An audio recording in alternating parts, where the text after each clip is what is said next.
اسی لیے اللہ قرآن میں کہتا ہے یا ایھا النبی قل لازواجک وبناتک ونساء المؤمنین یدنین علیہن من جلابیبہن، اے نبی اپنی بیویوں سے کہہ دیجئے، اپنی بیٹیوں سے کہہ دیجئے اور تمام مومنہ عورتوں سے کہہ دیجئے یدنین علیہن من جلابیبہن، جب وہ اپنے گھر سے نکلا کرے تو اپنے اوپر جلباب ڈال لے، اپنے اوپر نقاب ڈال لے، اپنے اوپر برقع ڈال لے، ذالک ادنی ان یعرفن فلا یؤذین، یہ نقاب ان کی پہچان بن جائے گا، یہ برقع ان کی پہچان بن جائے گا۔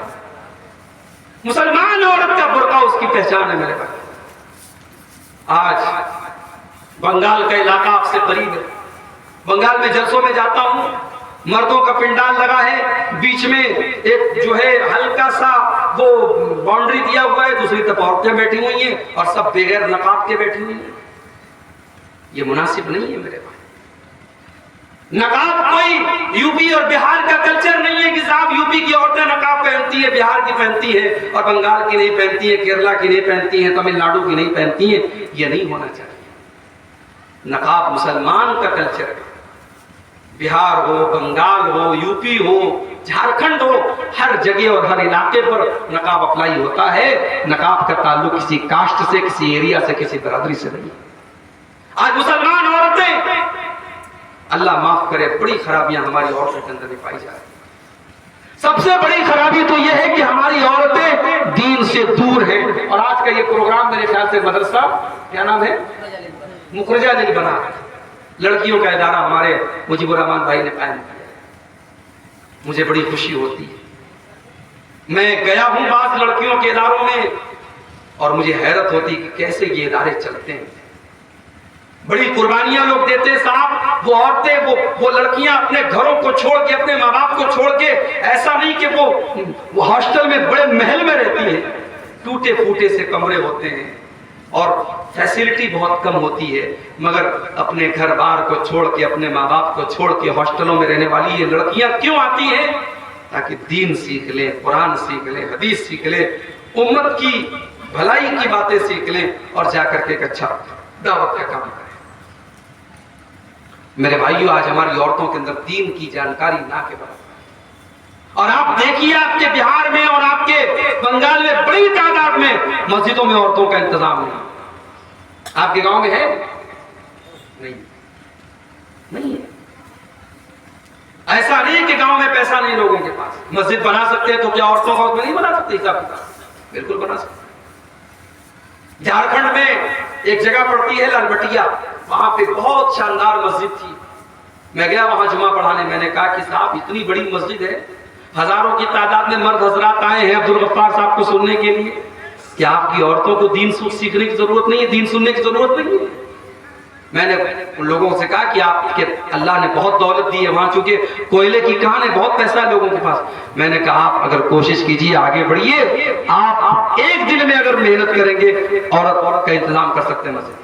اگلی بار ایک سال کے بعد جب میں گیا اس مسجد میں، دیکھا شاندار عورتوں کا بھی پورا پورشن بنا دیا ہے اور عورتیں بھی بڑی تعداد میں جمعہ کی نماز میں آ رہی ہیں۔ عورتیں پیاسی ہیں دین کی، ان کو طلب ہے دین کی، آپ ان کی طلب کو پورا نہیں کر رہے۔ وہ چاہتے ہیں کہ ہمیں دین سکھایا جائے، ہمیں دین بتایا جائے۔ اور معاف کیجئے گا، یہ جلسوں اور تقریروں میں عورتیں جو آتی ہیں مجھے پتا ہے وہ تقریر سنتی کم ہے، مارکیٹ میں زیادہ ٹہلتی رہتی ہے۔ مارکیٹ میں میرا ٹھیلا میں زیادہ لگی رہتی ہے، جلسے میں کم آتی ہیں، جلسوں سے دین نہیں سیکھیں گی۔ آپ عورتوں کا انتظام مسجد میں کیجئے اور ہر خطبے میں عورتوں کو لے کے آئیے اور پھر گھر کی عورتوں کو دین سکھائیے۔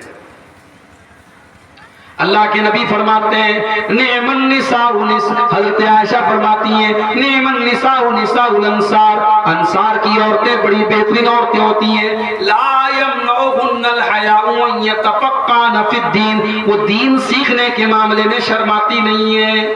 عورتیں دین سیکھنے کے معاملے میں شرماتی نہیں، انصار کی عورتیں دین سیکھنے کے معاملے میں شرماتی نہیں۔ وہ نبی کے پاس آ کر کے بڑے پرائیویٹ قسم کے مسئلے پوچھتی تھی، حیض کا مسئلہ پوچھتی تھی، میاں بیوی کے ملاقات کا مسئلہ، بڑے پرائیویٹ قسم کے مسئلے بھی پوچھتی تھی۔ وہ دین سیکھنے کے معاملے میں شرماتی نہیں تھی۔ تو اپنی عورتوں کو دین سکھاؤ میرے بھائی۔ آج عورتوں کے اندر بڑی جہالت ہے۔ شادیوں میں عورتیں کیا کیا کر رہی ہیں، سندور لگا رہی ہیں، ماتھے کی بندیا ٹیکا لگا رہی ہیں. ہمارے بنارس میں ایک جگہ شادی تھی, شادی کے موقع پر لڑکی کو بہت سارا سامان دیا جا رہا تھا, اس میں ایک سہاگ کی پڑیا تھی. میں نے کہا یہ کیا؟ بولے سہاگ کی پڑیا ہے. اس میں کیا ہے؟ سندور ہے, اس میں کچھ جڑی بوٹی ہے, کچھ سامان ہے, اس کا نام رکھ دیا سہاگ کی پڑیا. اسلام میں کوئی سہاگ واگ نہیں ہے صاحب. اسلام میں شادی شدہ عورت کی سہاگ کی کوئی نشانی نہیں. لڑکی نے نکاح کر لیا, بس یہی نشانی ہے. اس کے گلے میں منگل سوتر کا ہونا, اس کے بال میں جو ہے وہ سندور کا ہونا, اس کے ماتھے پر بندیا کا ہونا, یہ سب جہالت ہے, یہ سب غیر اسلامی کلچر ہے. اسلام کا اس سے کوئی تعلق نہیں. عورتوں میں بہت ساری جہالت ہے. شادی ہوتی ہے صاحب, اس میں دیکھ لیجیے کتنی رسمیں ہیں. ہلدی کی رسم ہو رہی ہے, شادی کے ایک دن پہلے رات میں بیٹھ کر کے عورتیں گانا گا رہی ہیں, ناچ رہی ہیں. مسلمان کی بات کر رہا ہوں, ان کے گھروں کی بات کر رہا ہوں. ناچ گانا ہو رہا ہے. وہ دیہاتوں میں پتہ نہیں کیا برہا وغیرہ گاتی ہے, گیت گاتی ہے لڑکیاں, جوان عورتیں وہ آ کے گیت گاتی ہیں شادی کے موقع پہ. یہ ساری چیزیں غلط ہیں میرے بھائی. ہلدی کی رسم ہوتی ہے, شادی کے 2-4 دن پہلے ہلدی لگتی ہے دلہن کو. اب اس میں جتنی لڑکیاں آتی سب ہلدی کلر کا کپڑا پہنتے ہیں. دعوت ہوتی ہے, غریب آدمی بیچارہ شادی کرنے کے لوٹتا ہے, پریشان ہو جاتا ہے کہاں سے شادی کرو. غریب آدمی کے لیے شادی کرنا چیلنج ہو چکا ہے. بیچارہ بینک سے لون لیتا ہے, قرضے لیتا ہے, گھر مکان بیچتا ہے, تب جا کر کے غریب اپنی بیٹی کی شادی کرتا ہے. میری ماں اور بہنوں, آپ کی ذمہ داری, اگر آپ تک میری آواز پہنچ رہی ہے, آپ کی ذمہ داری بہت بڑی ہے. یہ رسم و رواج جب تک آپ نہیں چاہیں گے نہیں ٹوٹ سکتے, اور جس دن عورتیں چاہیں گی انشاءاللہ یہ جہیز کی رسم, یہ بارات کی رسم, یہ منگنی کی رسم سب ختم ہو جائے گی. عورتیں اگر طے کر لیں, عورت کے اندر اللہ تعالیٰ نے بات منوانے کی بڑی طاقت. عورت بات منوانا جانتی ہے. بھائی فرعون اتنا بڑا ظالم تھا, کسی کی بات نہیں مانتا تھا, مگر فرعون اپنی بیوی کی بات مان گیا. جب موسیٰ علیہ السلام حضرت آسیہ کی گود میں پہنچے, فرعون کی بیوی کی گود میں پہنچے, تو فرعون کی بیوی نے کیا کہا؟ وَقَالَتِ امْرَأَتُ فِرْعَوْنَ لَا تَقْتُلُوهُ عَسَىٰ أَن يَنفَعَنَا أَوْ نَتَّخِذَهُ وَلَدًا. فرعون کی بیوی نے کہا کہ اے میرے سرتاج, اس بچے کو قتل نہ کیجئے, یہ بچہ کل ہمیں فائدہ پہنچائے گا, ہمارے کام آئے گا. تو فرعون کی بیوی, اور ظالم تھا فرعون, مگر فرعون کی جب بیوی بولی کہ اس کو قتل مت کیجئے, تو فرعون مان گیا. اس نے کہا ٹھیک ہے, تم کہتی ہو تو مان جاؤ. اور فرعون نے اپنی بیوی کی بات مان. تو میرے بھائیوں, اپنے گھر کی عورتوں کو دیندار بناؤ تاکہ وہ اپنے شوہروں سے دین کی باتیں منوائیں. شوہر سگریٹ پی رہا ہے, بیوی ایسی ہو شوہر کی سگریٹ چھوڑوا دے. شوہر شراب پی رہا ہے, بیوی ایسی ہو شوہر کی شراب چھوڑوا دے. شوہر غلط کام میں لگا ہوا ہے, بیوی ایسی خوبصورت اور ایسی شوہر کی قدر کرنے والی اور خدمت کرنے والی ہو کہ بیوی کے رہتے ہوئے شوہر کو کسی اور کی نہ ضرورت پڑے نہ خیال آئے, بیوی ہو تو ایسی. اسی لیے اللہ کے نبی سے پوچھا گیا ای النساء خیر, اے اللہ کے نبی سب سے بہترین عورت کون سی ہوتی ہے؟ آپ نے فرمایا التی تسرہ اذا نظر, جب شوہر دیکھے تو خوش ہو جائے. بیوی ایسی ہو شوہر دیکھے تو خوش ہو جائے. آج یہ بڑا مسئلہ ہے ہمارے گھروں میں. شادی شدہ عورتیں ہوتی ہیں, جلسے میں جانا ہے میک اپ کر کے جائیں گے, پروگرام میں جانا ہے میک اپ کر کے جائیں گے, شادی میں جانا ہے سب سنور کے جائیں گی, کسی پروگرام میں جانا ہے بہترین کپڑے پہن کے جائیں گی. شوہر جب گھر میں آتا ہے تو وہی پھٹا پرانا کپڑا, وہی مسالے کی مہک, وہی تیل کی بدبو, وہی پسینے کی مہک. کیا کر رہی ہو تم؟ تمہاری زیب و زینت کا, تمہارے میک اپ کا, تمہارے اچھے کپڑے کا سب سے پہلا حقدار تو تمہارا شوہر ہے. اس کے لیے تم سجتی نہیں, اس کے لیے صبرتی نہیں ہو, اور زمانے کے لیے تم میک اپ کرتی ہو. اللہ کے نبی فرماتے ہیں بہترین عورت وہ ہے التی تسرہ اذا نظر, جب شوہر دیکھے تو خوش ہو جائے. وَتُطِيعُهُ اذا امر, اور جب شوہر کوئی حکم دے تو بیوی اس کی بات مان لے. وَلَا تُخَالِفْهُ فِي نَفْسِهَا وَمَالِهِ بِمَا يَكْرَهُ, اور اپنی آبرو کی حفاظت کرے اور شوہر کے مال کی حفاظت کرے. تو عورتوں کا بگاڑ یہ امت کا بگاڑ بن رہا ہے. اور ہمارے یوپی میں تو حالات بہت خراب ہیں. ابھی ہمارے دوست کہنے لگے کہ مولانا جب ہم سڑک پہ چلتے ہیں، روڈ پہ چلتے ہیں اور کوئی برقع والی لڑکی بائک پر نظر آتی ہے تو غور کرنا پڑتا ہے کہ بائک پر جو لڑکا بیٹھا ہے وہ مسلم ہے کہ غیر مسلم ہے۔ حالات یہ ایک بڑی تعداد میں مسلمان لڑکیاں آج غیر مسلم لڑکوں کے ساتھ نظر آتی ہیں بائک پر ٹہلتے۔ ابھی صرف بائک پر نظر آ رہی ہے، آگے کیا معاملات ہو رہے ہیں اللہ عالم، لیکن حالات اس اسٹیج پر پہنچ چکے ہیں۔ مسلمان کی لڑکی کالج میں جا رہی ہے، مسلمان کی لڑکی کوچنگ میں جا رہی ہے، مسلمان کی لڑکی ٹیوشن کرنے جا رہی ہے اور غیر مسلم لڑکوں کے ساتھ دوستی کر رہی ہے، گھوم رہی ہے، پھر رہی ہے، گل چھرے اڑا رہی ہے۔ اور پھر حالات یہ بھی آتے ہیں کہ صاحب وہ ان کے ساتھ فرار ہو جاتی ہے اور اپنے ماں باپ کی ناک کٹوا کر کے اس کے مذہب میں داخل بھی ہو جاتی ہے، مرتد بھی ہو جاتی ہے۔ کتنے واقعات ہو چکے ہو رہے ہیں۔ ہمیں اپنی لڑکیوں کو، اپنے گھر کی عورتوں کو کم سے کم اس لائق تو بنائیں میرے بھائی کہ کوئی سوشل میڈیا پہ آ کے کوئی ان کو آئی لو یو اور محبت کا اقرار کر کے کوئی ان کو اپنے جال میں نہ پھنسا لے۔ کم سے کم اس لائق تو اپنی بچیوں کو بناؤ۔ ایمان اتنا حقیر ہے، ایمان اتنا سستا ہے، کسی نے محبت کے دو چار بول دیے، کسی نے آئی لو یو بول دیا، کسی نے محبت کا اقرار کر دیا، یہ لٹو ہو گئی، اپنا دین، اپنے جان، اپنی آبرو سب برباد کر ڈالی۔ نہیں میرے بھائی، نہیں میری ماں اور بہن، اپنے ایمان کی حفاظت، اپنے دین کی قدر کرو، اپنے ایمان اور توحید کی حفاظت کرو۔ ہم نے حضرت سمیہ کا واقعہ پڑھا ہے۔ سمیہ بوڑھی ہو چکی ہے، جوان بیٹا آنکھوں کے سامنے موجود ہے اور ابو جہل کہتا ہے سمیہ اگر تو نے محمد کا دین نہ چھوڑا، اسلام نہ چھوڑا، اے سمیہ تیرے جوان بیٹے کے سامنے تجھے ننگا کر دیں گے۔ ایک ماں اپنے جوان بیٹے کے سامنے ننگی ہو جائے، یہ کوئی معمولی بات تو نہیں ہے میرے بھائی، بڑی آزمائش کی بات ہے۔ سمیہ کا جوان بیٹا ان کی آنکھوں کے سامنے ہے اور ابو جہل کہتا اگر تو نے محمد کا دین نہیں چھوڑا ہم تجھے ننگا کر دیں گے۔ سمیہ نے یہ آزمائش بھی گوارا کر لی اور جوان بیٹے کے سامنے اس کے بدن کا کپڑا اتار دیا گیا اور ابو جہل نے برچھی مار کر کے ان کی شرمگاہ پر حملہ کر کے ان کو شہید کر ڈالا۔ سمیہ نے جان دے دی، سمیہ نے خون بہا دیا، سمیہ اللہ کو پیاری ہو گئی، سمیہ اللہ کی راہ میں شہید ہو گئی مگر اپنے ایمان اور توحید سے کوئی سمجھوتا نہ کیا۔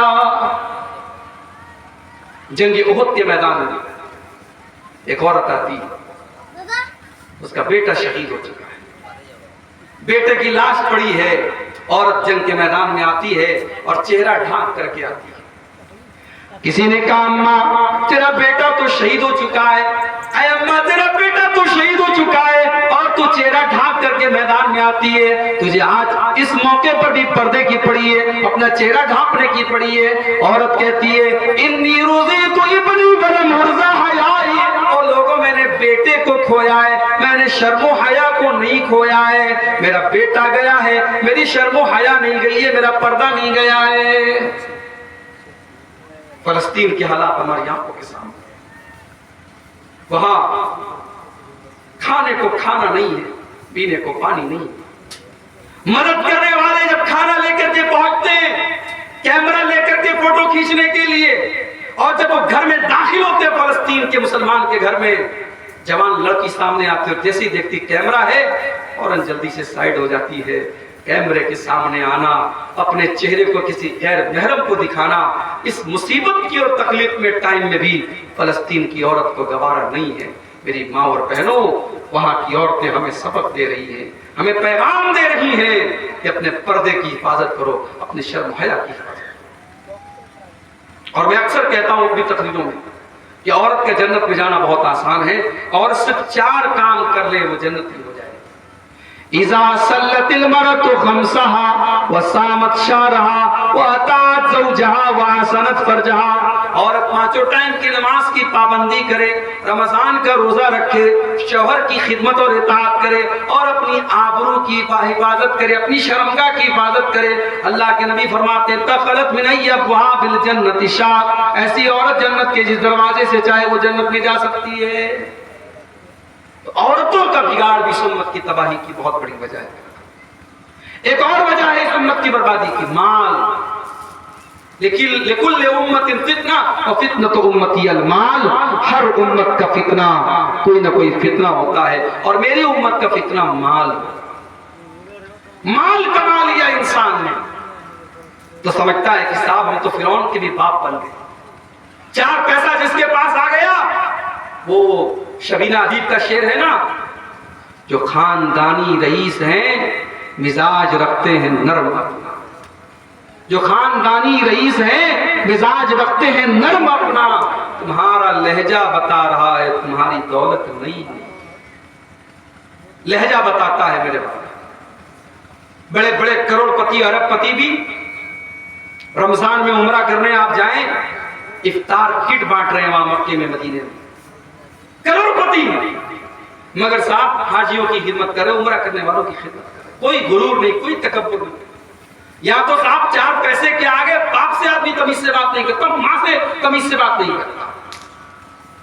اسی لیے اللہ قرآن میں جب قارون کا واقعہ بیان کرتا ہے تو قارون کے بارے میں اللہ کہتا ہے کہ اے قارون کان کھول کر کے سن لے، اللہ نے تجھ کو دولت دی ہے، تو اپنی دولت کے ذریعے آخرت کی تیاری کر، وَابْتَغِ فِيمَا آتَاكَ اللَّهُ الدَّارَ الْآخِرَةَ وَلَا تَنْسَ نَصِيبَكَ مِنَ الدُّنْيَا۔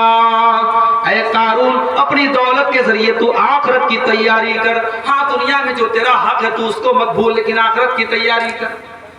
اللہ نے اگر آپ کو مال دیا ہے میرے بھائیوں، اپنے مال کے ذریعے آخرت کی تیاری کر، مال کو بربادی کا ذریعہ مت بناؤ، مال کو تباہی کا ذریعہ مت بناؤ، مال کے ذریعے آخرت کی تیاری۔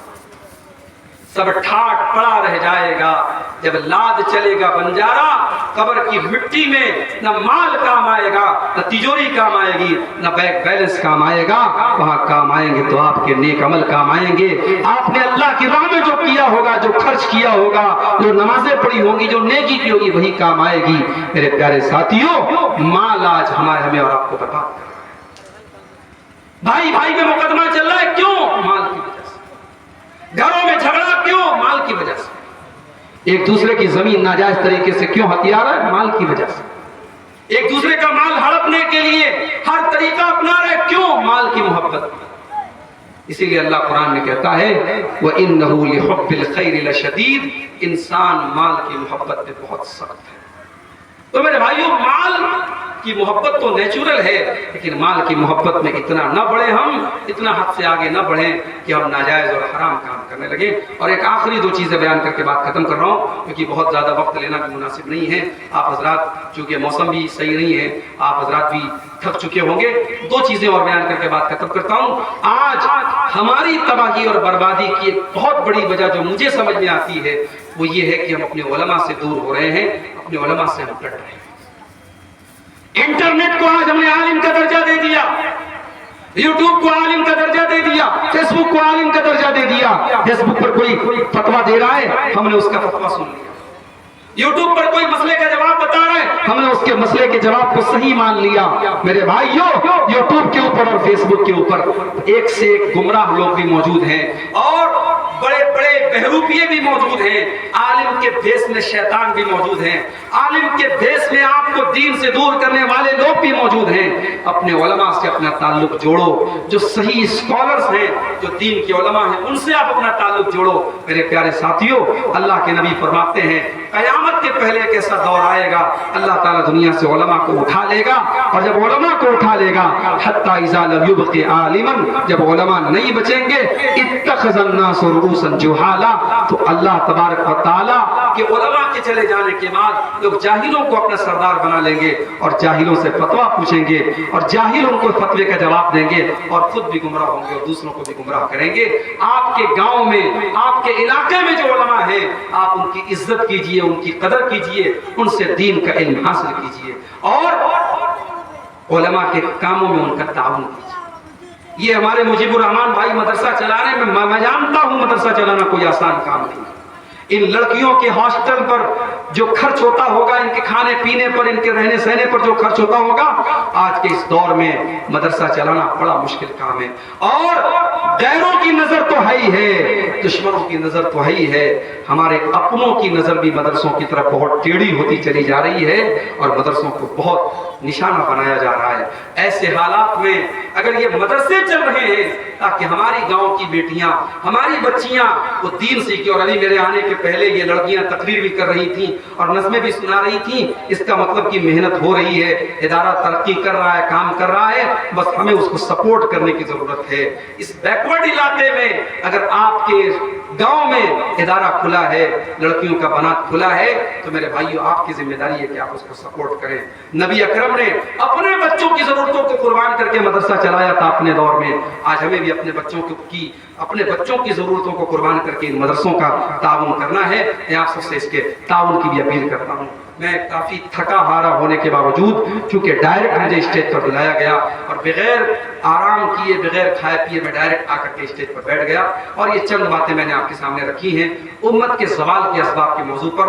موضوع اور کشادہ اور وسیع ہے، باتیں اور بھی کہی جا سکتی تھیں، مگر میں سمجھتا ہوں کہ خیر الکلام ما قل ودل، جتنی باتیں کہی گئیں باتیں کم ہوں لیکن مضبوط ہوں، مدلل ہوں اور لوگوں کو سمجھ میں آئے وہ کافی ہے۔ اگر اتنی ہی باتوں پر ہم نے عمل کر لیا تو انشاءاللہ ہماری ہدایت کے لیے کافی ہوگا۔ ہم اللہ سے دعا کرتے ہیں آج کا یہ پروگرام جس مقصد کے لیے کیا گیا ہے، اللہ اس مقصد میں جلسے کے منتظمین کو کامیاب کرے، اور مدرسہ مخرجہ للبنات جو ہے اللہ تعالیٰ اس ادارے کو مزید ترقی عطا فرمائے۔ اس ادارے کی جو فارغات ہیں، جو لڑکیاں یہاں پڑھ رہی ہیں، اللہ ان کو دین کی سچی داعیہ اور عالمہ بنائے۔ اللہ تعالیٰ ہم سب کو اپنے دین پر عمل کرنے والا